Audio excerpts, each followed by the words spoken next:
हा प्रश्न semiconductor devices या चॅप्टरवर सीईटी 2023 ला आलाय. A pulsating voltage is a mixture of an AC component and a DC component.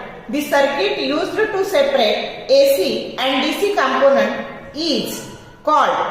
आता बघा, option A rectifier, B an oscillator, C an amplifier and D a filter. तर बघा, आपल्याला डीसी कंपोनेंट मधून AC component जर सुट्टे करायचे असतील तर काय लागतं, तर आपल्याला फिल्टर सर्किट लागतं आणि म्हणून करेक्ट ऑप्शन आहे डी ए फिल्टर. त्याच्यासाठी ही दिलेली डायग्राम बघा, block diagram of simple rectifier circuit with respect to output waveform.